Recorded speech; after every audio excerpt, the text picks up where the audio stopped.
Okay, so looks like it's up and running. Welcome to another session of Mental Health Wednesday. We have a very old school member of our online team. We used to have episodes, Miss Alish and I, at the beginning of the pandemic when it broke out, basically,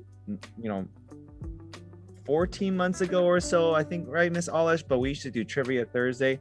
So I'm gonna allow Miss Alish to actually introduce herself. She's in a different role too, so kind of what we had last year to what it is now. Hi everyone, it's so good to be back and good to see you all on here. As Mr. S mentioned, him and I used to do Trivia Thursdays with you all at the start of the pandemic. I missed those. However, I am here today with Miss Lar and Mr. S, and I'm super excited to talk to you all about mental health and tell you a little bit about my experience as well.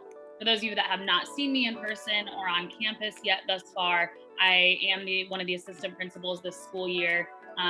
So I hope to see you around soon. Awesome. Thank you so much. And thank you for joining us, Miss Alish. So we are going back to kind of basics, it seems like, Miss Lar, in terms of the mental health awareness. So do you want to kind of briefly do our general synopsis again? And I can turn down the music just a tad bit for us to be able to have that in the background. That's perfect. Thank you. Yeah, I'm so excited. May is one of my favorite months just because it is Mental Health Awareness Month. And what awareness really is just trying to understand what is mental health versus what is mental illness, because I think that can be really lost, that foundational stuff of like, when do I know when something's wrong? When do I know that it's wrong enough to go and ask for help? And so that kind of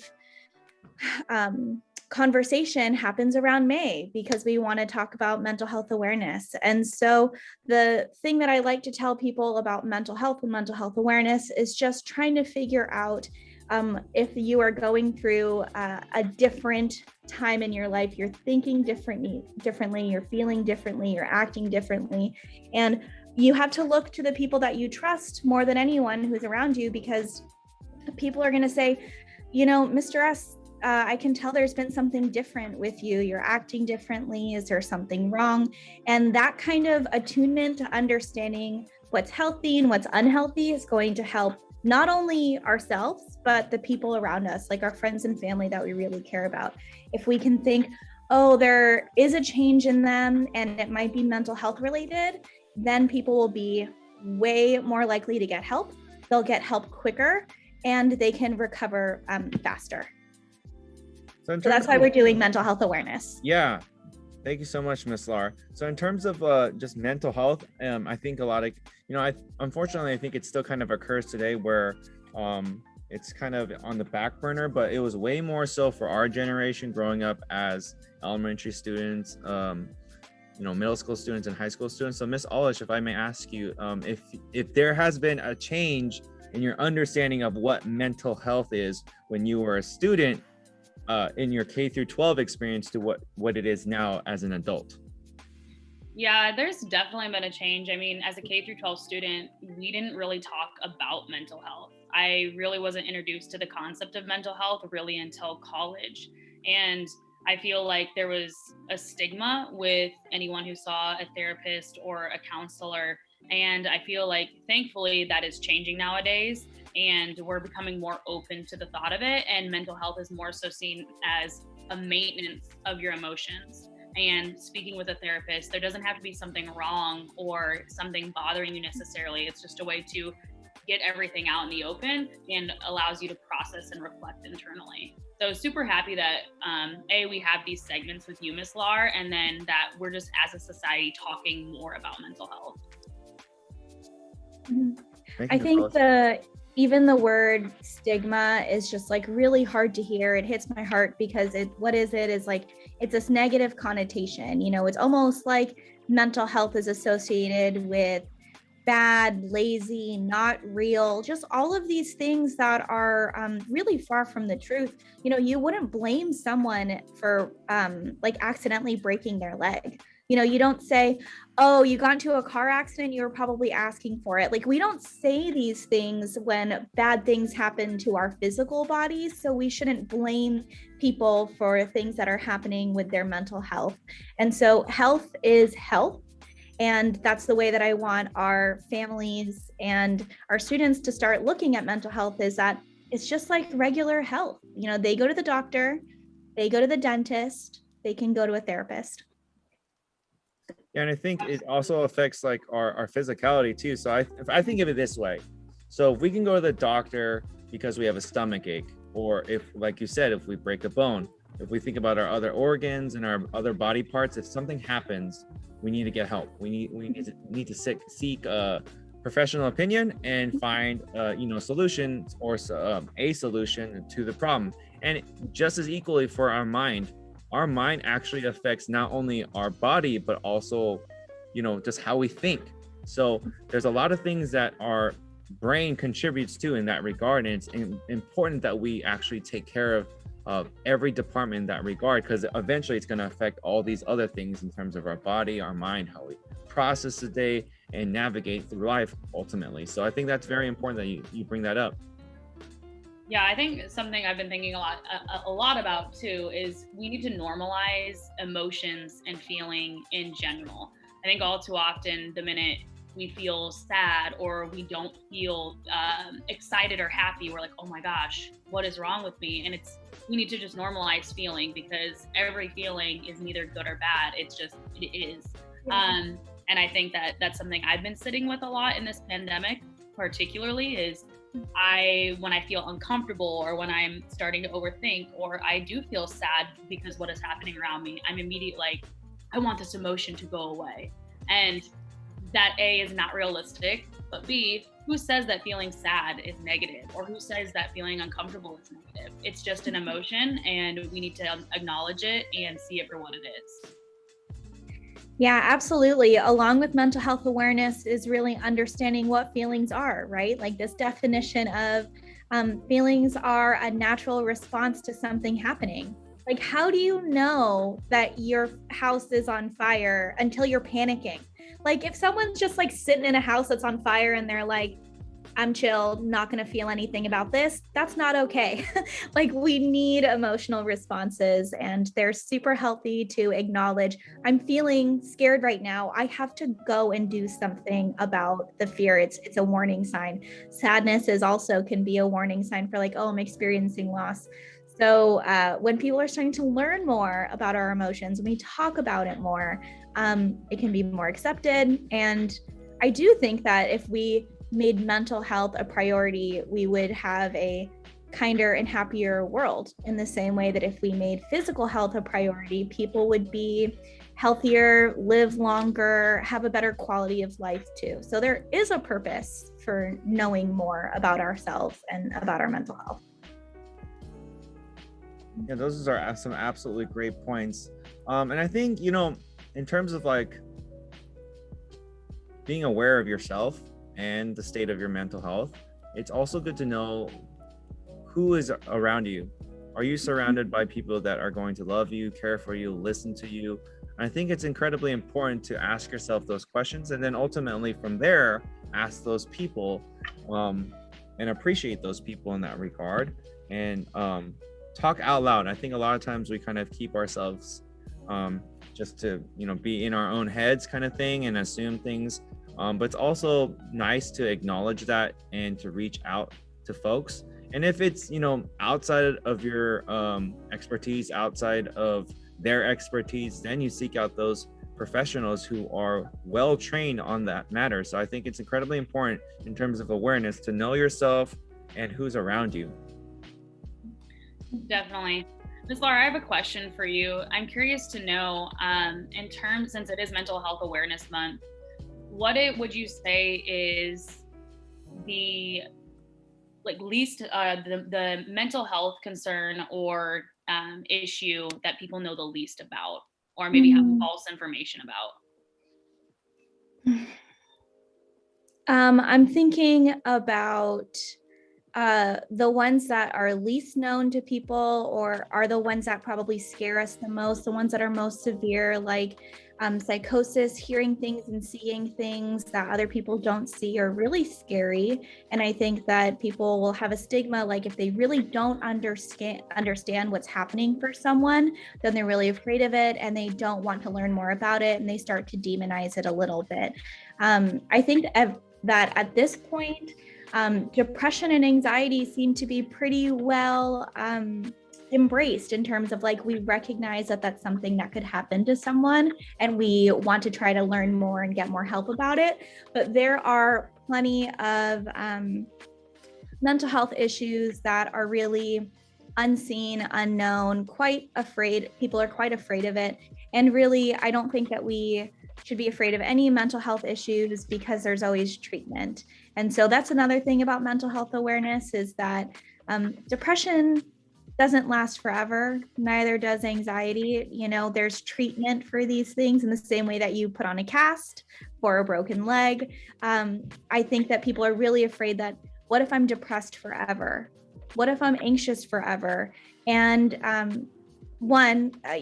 it's, you know, it doesn't have to be that way. Two, like the way that it stops is by having treatment. And so when Mr. S was talking about who are the people in your life that you can surround yourself by, who are going to not just like lift your mood and help you feel good about yourself, are they also the people who are going to recognize that if you're starting to act differently, are they going to reach out and offer help and maybe offer to connect you with different people that would know more about mental health issues that are unknown? Mm-hmm. And how, Ms. Lar, how do you decipher when you might need medication or support versus having a healthy amount of anxiety? A healthy amount of anxiety. There is a healthy amount of anxiety. It's the procrastinators in us that push our homework until midnight when it's due. And then we're like, start to panic. And then we like go and do our homework. That's the kind of healthy amount of anxiety. If your anxiety is getting in the way and you're suddenly frozen and you can't do anything and the deadline passes midnight and you never actually got to do your homework, it might be so impairing that it's starting to affect your grades, affect your relationships. That's the big thing about mental health is that there's so many things we could do by ourselves. We could ask for help from our parents, ask for encouraging words from our friends. We could pray. Some people get very involved in their religious beliefs in order to seek comfort. If you're struggling and you can take care of it with your own means, that's wonderful. If you are feeling like you cannot, nobody understands you, things are getting worse, you don't know what to do, that's the best time to seek medical attention, professional help, which could include therapy, group therapy, and even medication sometimes.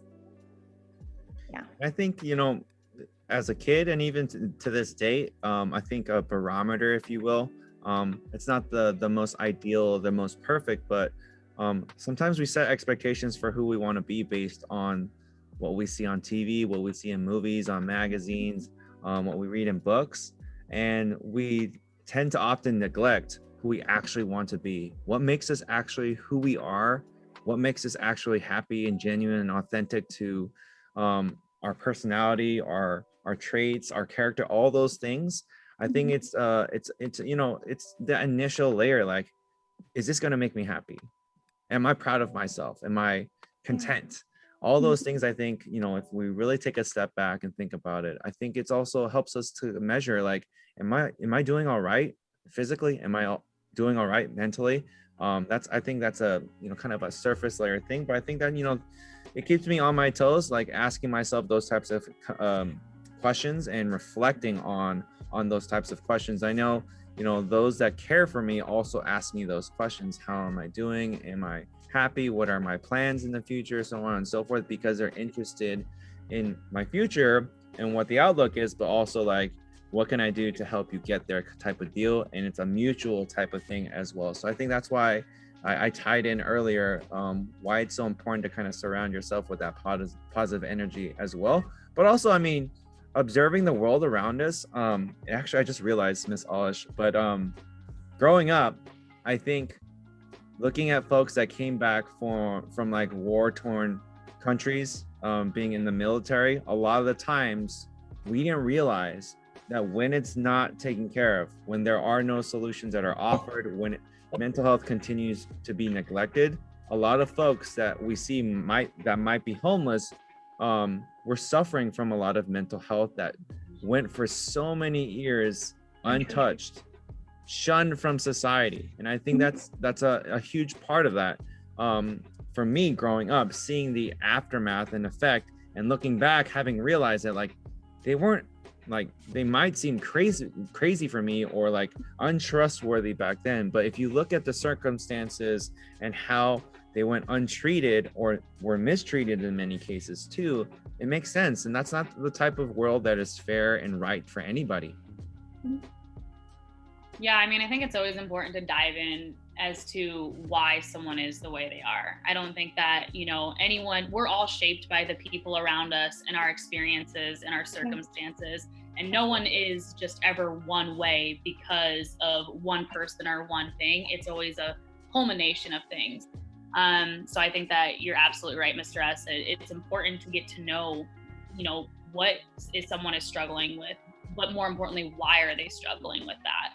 And I think that it just allows you to get to know the person better and what their experiences and what they've gone through. And, speaking of awareness and just knowing more, it really is increasing your understanding and your education of these topics. For example, if I'm walking down the street with you two and we see somebody who is homeless, who is also talking to themselves, you could have a reaction where you're really afraid. Are they going to talk to me? Are they talking to someone else? Are they talking to a ghost? There's so many things to believe. And immediately, just because I do know what that looks like, I'd think, oh, they're having psychosis right now. Right now, they're probably hearing voices. What it could be treated with is medication, but unfortunately, they don't have access to that. And suddenly I feel way less scared. I understand what's happening, and I'm even empathetic and want to help. And so that kind of awareness, it's really important. I do think that it's really not talked about enough. And to a certain degree, I'm not saying everybody should go out and get a psych degree, but I am saying there is a bare minimum of understanding when it comes to like, we're humans. We're humans with emotions. We're humans that feel stress. If you feel stress, I'm empathetic because I know what stress feels like, and I want to help you. So that kind of understanding, education, that's what I hope to achieve in this month as we build our awareness, is to just understand why mental health is hard to talk about in the first place, but then let's leave those behind and start talking about it more because it's important. Absolutely. And I think, sharing our stories is such a huge part for so many different aspects of each human life.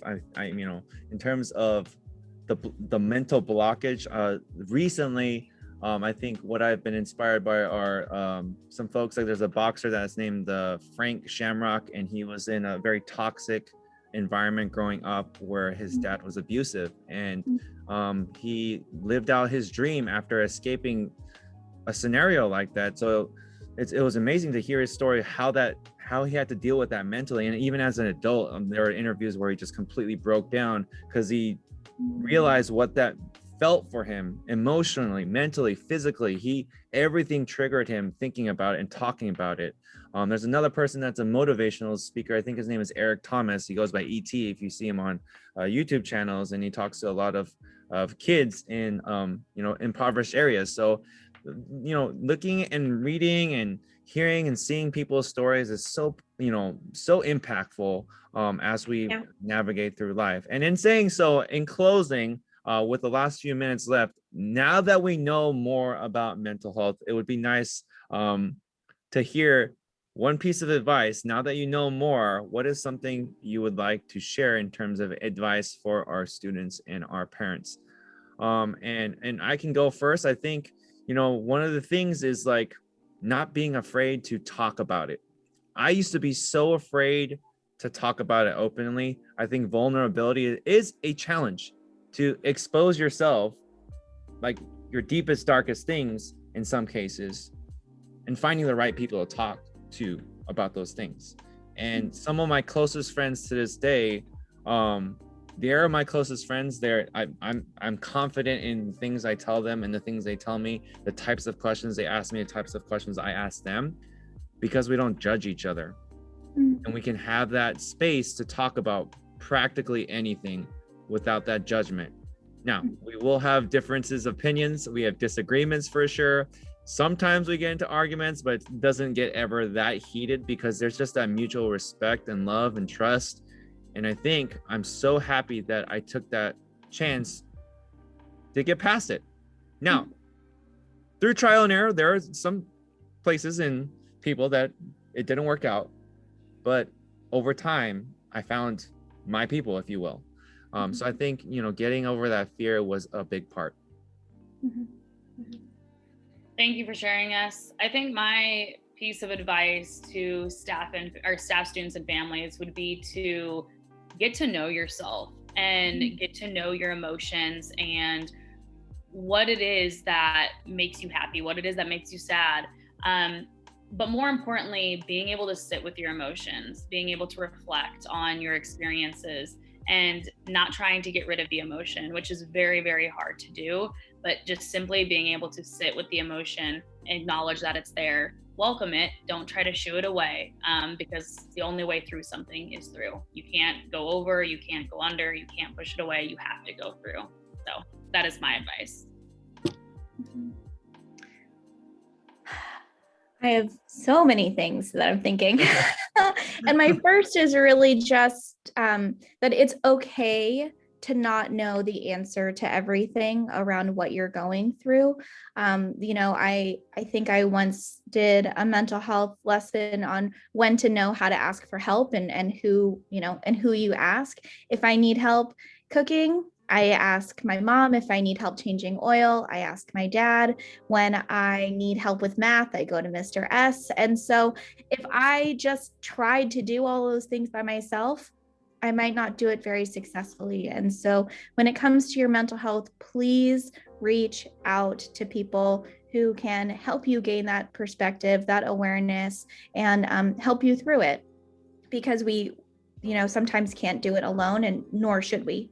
So definitely ask for help from the people who would know, like your teachers, like your counselors, like your family that cares so much about you. Just please don't feel like you have to go and do it alone, because you definitely don't have the answers. I could be 100 and have been a therapist for 100 years and still not know all the answers. And so ask for help. Yeah, thank you everybody for sharing. So we always end with that note, basically what Miss Laura just summarized, but resources are available on the video. At the very end, Miss Laura concludes with some resources that are listed on that video. If you were not able to access it, parents, if you want to access some of those resources and tools, please make sure to reach out to staff members, more specifically Miss Laura at Alpha Blanca Alvarado. We do have only really a month left of school, so please make sure you reach out to get those resources before the academic year concludes. And you can always reach us out through the office line as well. So we want to make sure everyone's out there safe and secure. Again, make sure you're not putting yourself in a corner, and reach out if you ever need any help. With that, thank you so much, Miss Alish, again, for joining our conversation today. Yeah. Thanks for having me, everyone. And Miss Laura. Yeah. Take care. See ya.